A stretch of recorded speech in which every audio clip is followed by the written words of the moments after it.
Hi everyone, and welcome to Southasia Sphere, our monthly roundup of news events and developing stories across South Asia.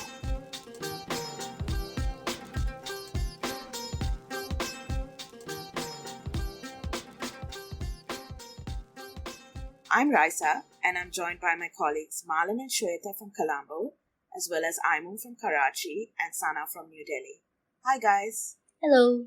Hi. Hi. Hey. So, our main stories this week will be on how protests in Iran around hijab rules are being discussed around the region, and on a new transgender bill being debated in Pakistan.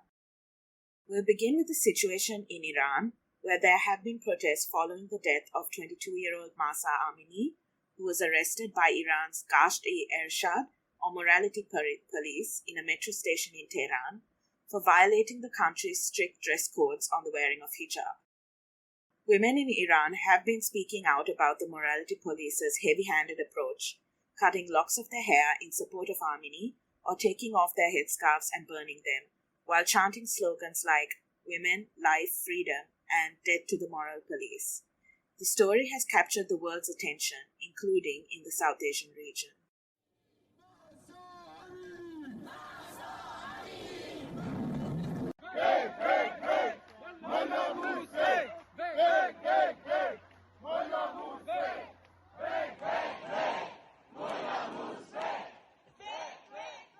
That's right, Raisa.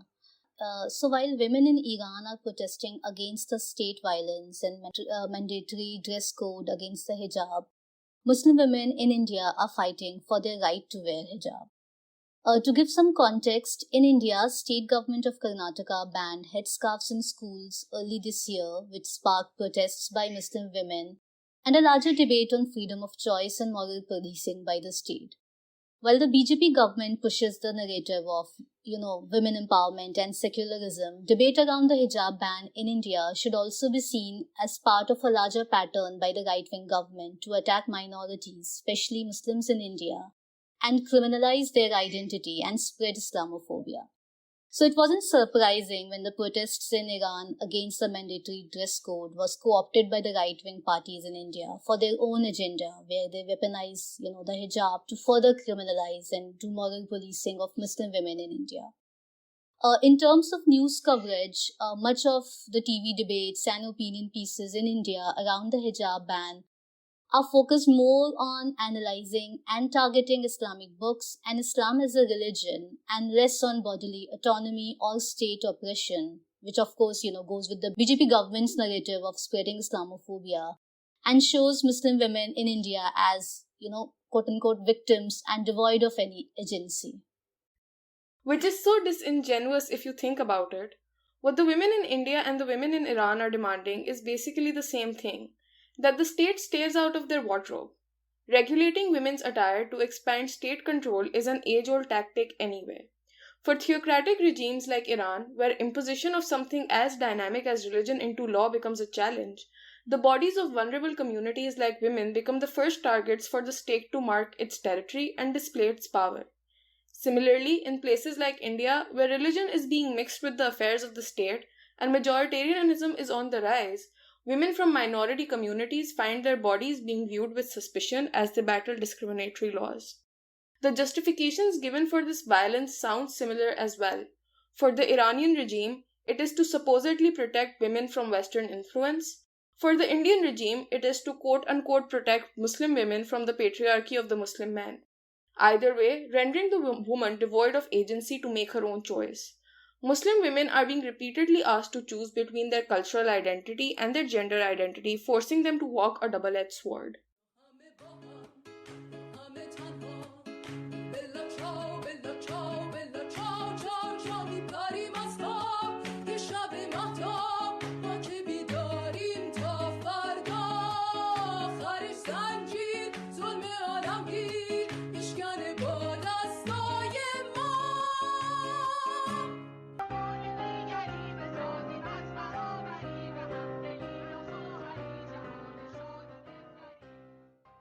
Yeah, I completely agree with you, Ayman and Sana. Now, in Sri Lanka, following the Easter attacks, there was a ban on wearing full face veils, including Muslim burqas, in public. This was brought forward citing national security. And since there was widespread anti-Muslim sentiments in Sri Lankan society at that time, which led to stigma and violence against Muslim communities, the majority was in favor of the ban. There was also confusion which ensued this ban because most Sri Lankans could not distinguish between a hijab, a niqab, or a burqa, or even an abaya. So the majority decided to interpret this as any form of face covering. And Muslim women all over Sri Lanka were constantly harassed in public spaces, in business premises, and well-known supermarkets as well. So this piece of legislation was a disaster, and it was nothing short of racial profiling and discriminatory on so many levels. And investigations into East attacks did not reveal any clear links between face coverings, including face veils, and the East attacks. The bombers were all men who did not use face coverings. So it was absurd on so many levels as well.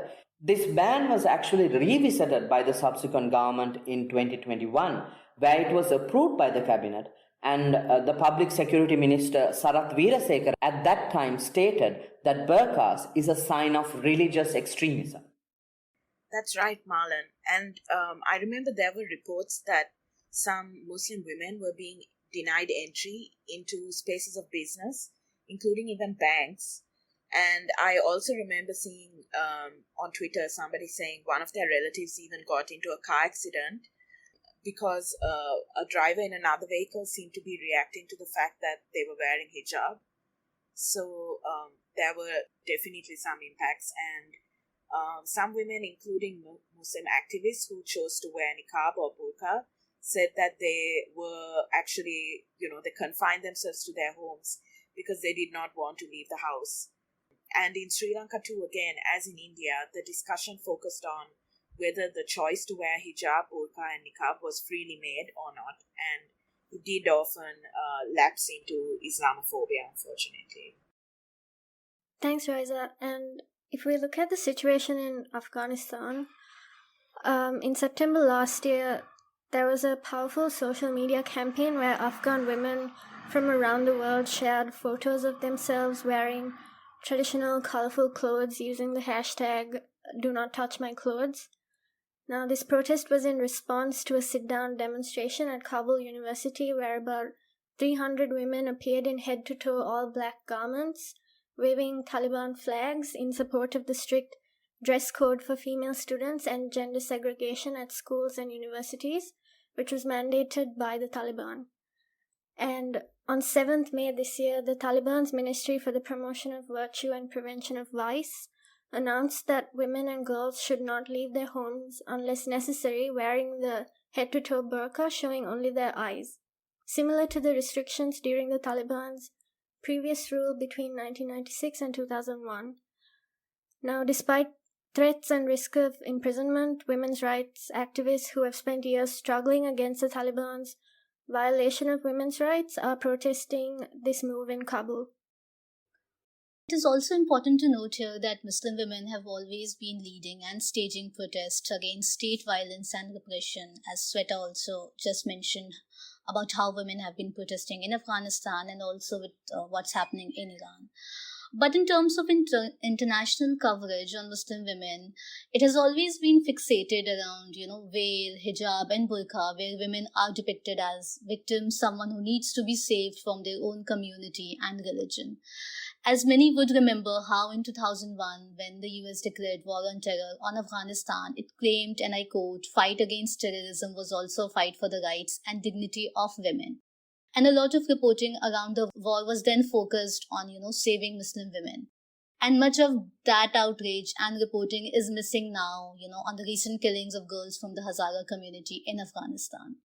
Similarly, as many activists from Iran are also pointing out, much of the international coverage on protests against the mandatory dress code in Iran is focused on it being as a symbol of liberation, a protest against Islam, which again falls into the same, Western savior or West versus Islam trope, rather than a nuanced coverage about, freedom to choose, state violence and repression, state surveillance, internet shutdowns, gender, economic and political context of it. I agree, Sana. I think a lot of the coverage that I've seen has also kind of fixated a lot on the gender aspect. Yeah. And it's something that's been forgotten, or it's only being reported in standalone pieces, is that there's a lot of other factors as well. This was Mahsa Amini's death was a sparking point, but Iran was also experiencing economic issues and Exactly. political turmoil, and it's unfortunately it's only crystallized into this thing which has kind of led to a lot of generalized international coverage. Exactly. And I saw some reporting on it, but then it depends on, like if there is a beat or if there is a, page which is focused on IT, then they would maybe specifically talk about, maybe internet shutdowns. But general coverage is basically on, whether hijab is allowed or not, or, it's like it's forced on them. Thank you, guys. Our next story for this episode concerns the Transgender Persons Protections of Rights Act of 2018 in Pakistan, which is considered among the most progressive legislations regarding the rights of the transgender communities around the globe, and is now being attacked on social media by the religious right. Khwaja Sarao को उनके हुकूक देने के लिए transgender act मंजूर कर लिया गया। Social media के ऊपर ना बहुत ज़्यादा बहस हो रही है ट्रांसजेंडर एक्ट के हवाले से। ख्वाजा सरा हैं, उनको बहुत ज़्यादा ज़रूरत भी थी इस तरह के लॉ की कि उनके लिए कुछ आसानी हो। हमारी एहतजाज देखिए, हमें शादी का हक नहीं चाहिए, हम तालीम का हक मांग रहे हैं। हमारे ट्रांसजेंडर पर्सन्स एक्ट में सिर्फ और सिर्फ ये हकूक मौजूद है।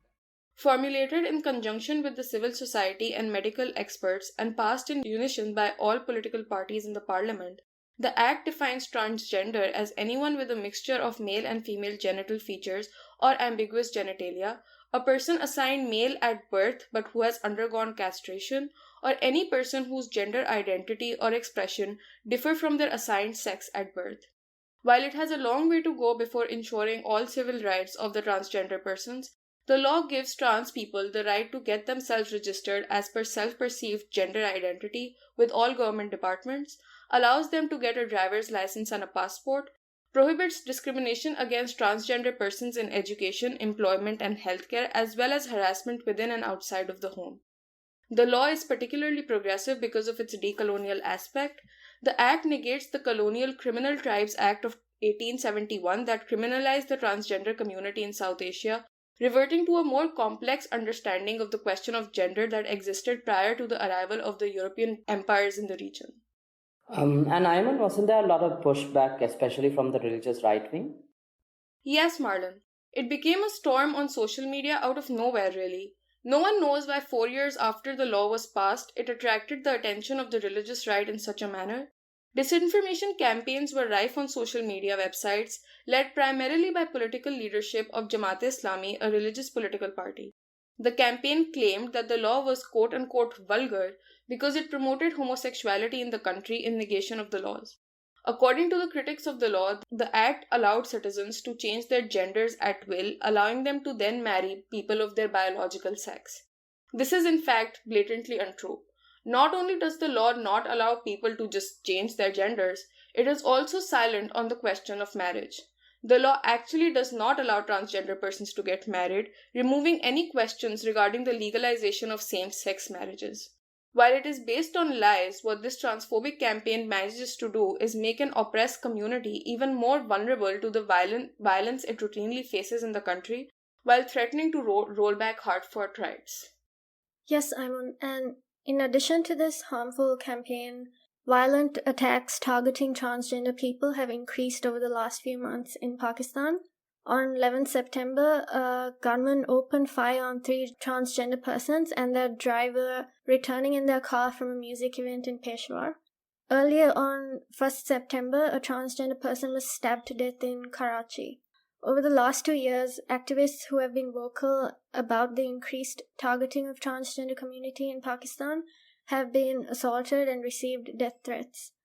Facing continued discrimination and violence, Pakistan's transgender community are still denied medical care or forced to flee without adequate measures in place to safeguard their rights. And now for our next segment, Around Southasia in 5 minutes.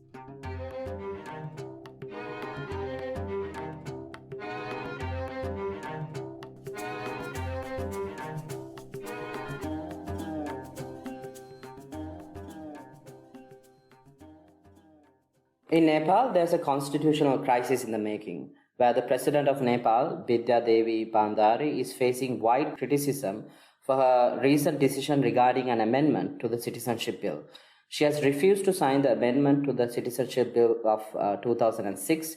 Now, this amendment was passed by the House of Representatives of Nepal in July 2022, but President Bandari returned the bill, which was endorsed by the ruling coalition of the Nepali Congress, the CPN, the Maoist Center, the CPN Unified Socialists, the Janata Samajwadi Party, and the Rashtriya Janamokha, along with the Loktantrik Samajwadi Party, stating that the bill was discriminatory to single mothers. When it becomes law, more than 500,000 people would get Nepal's citizenship certificates, allowing them to vote in the general elections in November. And right now, the president is accused of breaching the constitution, and the Supreme Court has demanded an explanation of her actions regarding this matter. And over along the Bangladesh-Myanmar border, there has been relentless firing and shelling. Simultaneously, there's been an increase in gunfighting between the military junta and the Rakhine-based ethnic armed organization Arakan Army. Both conflicts are impacting the Rohingya, with at least one teenager killed and 6 others injured due to cross-border shelling. And this has impacted an area where an estimated 4,000 Rohingya refugees live. Bangladesh's foreign minister, A.K. Abdul Momen, said that they have sealed their border in order to try and prevent Rohingya from seeking asylum in the country. In general, there have been attempts to repatriate some of the Rohingya back to Myanmar, which has been resisted by some of the refugees because they were, of course, fleeing violence from Myanmar in the first place and discrimination. But now that process for those who are willing to go back is going to be impeded due to the conflict. The UN is also reporting that the military is imposing restrictions on delivering humanitarian aid and essentials into Rakhine. Apart from this, refugees living along the Bangladesh-Myanmar border say that their livelihoods are being impacted by the shelling, with the constant sound of mortars deterring workers from conducting agricultural cultivation. At the same time, activists working on the spread of hate speech released information on their interactions with social media platform Facebook and its parent company Meta, alleging that Facebook took too long to take any action on the spread of hate speech and misinformation targeting the Muslim community and particularly the Rohingya on its platform, which has in some cases led to violence. In India, on 7 September, income tax authorities conducted raids related to FCRA or Foreign Contribution Regulation Act contravention in funds in several states. As part of this, it also conducted quote-unquote survey operation in Delhi-based think tank Center for Policy and Research, NGO Oxfam India, and media foundation IPSMF. So IPSMF has been funding a range of independent media organizations like Alt News, The Wire, and EPW. The step is being seen as an attack on independent media and voices. In another development, on 27 September, the Government of India banned Popular Front of India or PFI and its associated bodies under the draconian UAPA law for the next 5 years. PFI maintains that it works for the rights of Muslims and marginalized communities in India. Its associated body, Campus Front of India, called the move undemocratic and anti-constitutional and said in a statement that the ban will be challenged in court. This ban was announced after the government conducted raids and arrested more than 100 PFI members from across the country and filed cases under provisions of the UAPA, Indian Penal Code and Arms Act, among others. On 21st September, the US-based Stanford Internet Observatory, which studies the abuse of internet technologies, published a report on an unidentified online network running influence operations using bot accounts pretending to be Kashmiri users on Twitter. So the accounts associated with the network were posting pro-Indian army propaganda, praising the military successes in Kashmir. And there were smear campaigns against Kashmiri journalists like Fahad Shah. They were labeling critical reportage as anti-national expressions, and the tweets also took a number of approaches to criticizing Pakistan and China For example, highlighting university student protests in Balochistan and using hashtags like boycott China. The report concluded by stating the suspended network is large and political, and the findings only scratch the surface, signaling a disturbing trend we're seeing across the region. And do check out our latest Twitter Space recording on surveillance and the impact of social media in the Global South to find out more. Now it's time for our next segment, Bookmarked.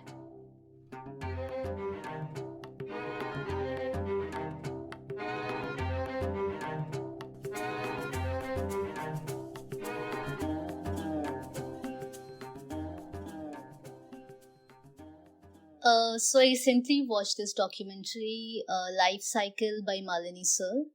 So the documentary Life Cycle explores the everyday life of city dwellers like daily wage workers, teachers, environmentalists, etc., who use bicycles and how they navigate the ever-changing city of Calcutta in West Bengal. As you know, that Calcutta is a very old city. Unfortunately, the road space of Calcutta is around 6%. And we've got a huge population to handle. অন্য কোনো উপায় থাকা নেই বলেই আমাকে cycle করতে হয় ব্যাপারটা তা না, কিন্তু আমি নিজের ইচ্ছাতেও করি, কারণ আমি মনে করি সাইকেলটা Police also, I don't think they even care for who is cycling or not. But the problem is, suddenly they one evening they realize that this is a no cycling zone and we have to catch the cyclists. I thought apart from the experiences that people share, all the problems the cyclists faced, it was also, a commentary on the design and infrastructure of a city. Like, who's the city for? Who benefits from the rules that are made? Who gets left out? How do then people navigate it? And although the documentary focuses on Calcutta, I thought it is true for every other city in India as well.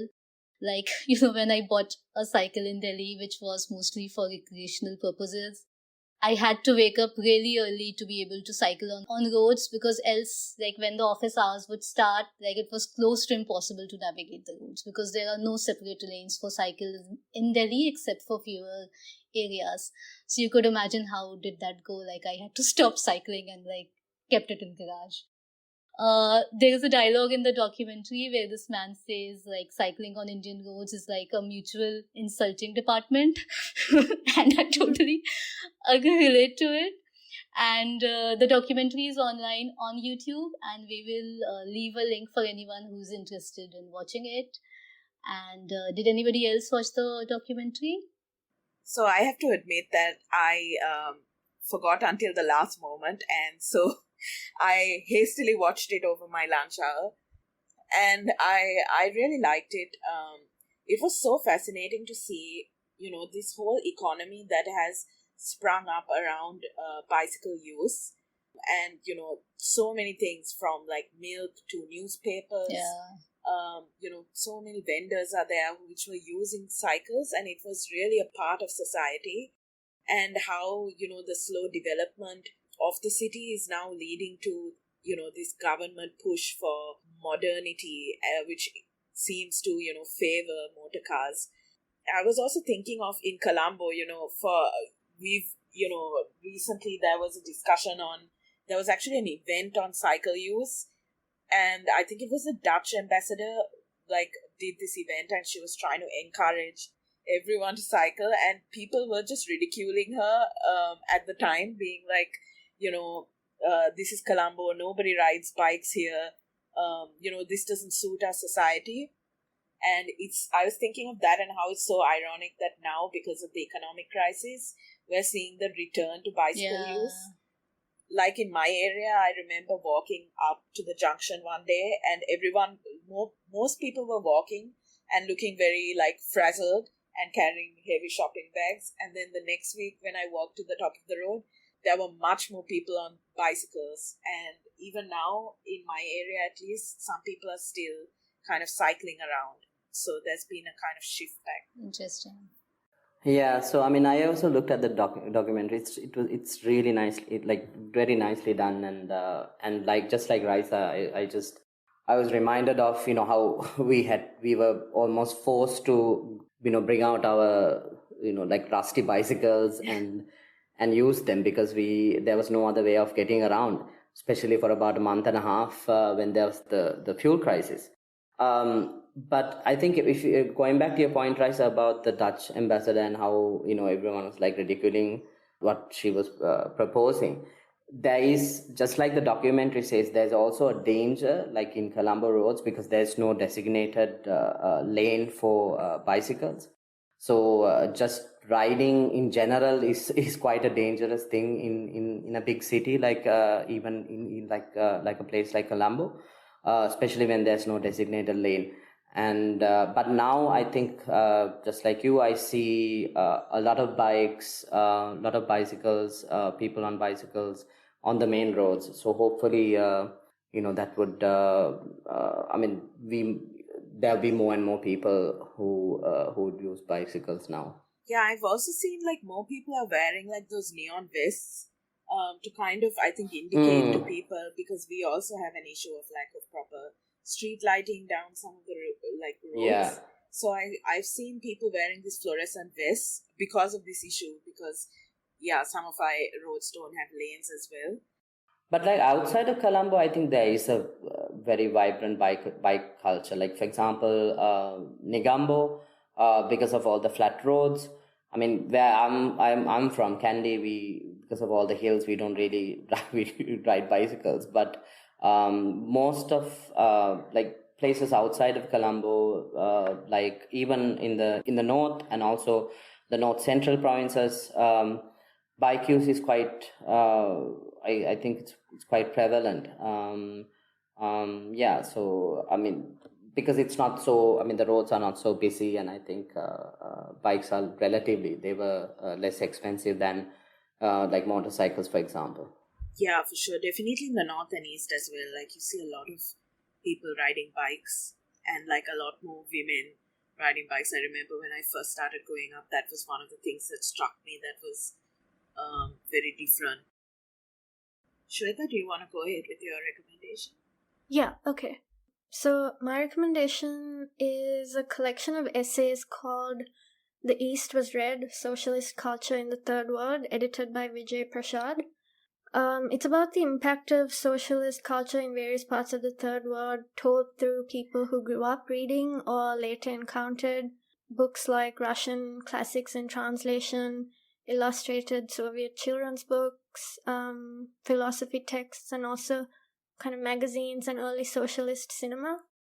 The essay I connected with the most was by Deepa Basti. She's a writer based in Karnataka who is also a Himal contributor. She writes about her discovery of her grandfather's collection of Soviet-era books. So he was a communist intellectual, a doctor, and he participated in the Indian independence movement. And her essay looks at kind of Russian publishing houses and translators and other interesting exchanges like beyond South India. In Sri Lanka, I didn't personally grow up reading these books, but I was told that the Soviet Sri Lanka Friendship Society used to distribute Russian books translated in Sinhala and Tamil, and kind of Russian children's books were a staple. And when the second JVP insurrection happened in 1987, people were forced to destroy these books, and some were even arrested for having these books. So I thought this was a great read to kind of give a sense of the cultural exchanges that drew in the Third World Project and the Soviet Union, like especially in South Asia. So that's my recommendation for this month. Yeah, I think like when I was growing up, I mean, there was so much of like Russian literature that was translated, and also Russian fairy tales. I specifically remember the witch, Babaiga witch. I don't know whether Oh you my guys... god, yes. I've heard about that. Yeah. Yeah, terrifying. So I remember reading a lot of fairy tales and reading a lot of literature in Sinhala because there were lots of translations that were available at that time. And I think Sri Lanka has a history of this fascination, not just with Russian fiction, but also Russian plays as well. So Chekhov was translated and brought to Sri Lanka, and was there were lots of plays that were produced, Russian plays that were produced in Sri Lanka in Sinhala as well. So there've always been this like very vibrant cultural exchange between Russian literature and Sri Lanka, I think. Of course, the socialist literature also made its way here, and it kind of very clearly there's a link between what happened with the insurrections, which in the 71 insurrection and also in the 89 insurrection that you alluded to. Interesting. I love kind of asking people about. It's like everyone has a story about these books, so it's really interesting. Yeah, so my library, my village was like very small, but still we had like Tolstoy, we had Dostoevsky, all the translations. So I remember reading Crime and Punishment when I was like 9, I think. I shouldn't have been reading that at that, because that actually terrified me as well, just like Babaika. But yeah, so there was lots of Russian literature that was available. I tried to read War and Peace. I couldn't get it. But yeah, so lots of translations that were available at that time. So my recommendation is actually a podcast. It's a bit meta to recommend a podcast on a podcast, but it is what it is.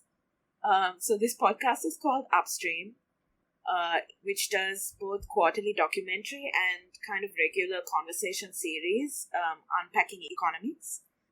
And they recently released part 1 of a documentary which is looking at green transition. And although it's not set in South Asia, I feel like it's really relevant for the region. It pretty much looks at how this push for renewable energy that we're seeing is leading to continued resource extraction from the global south.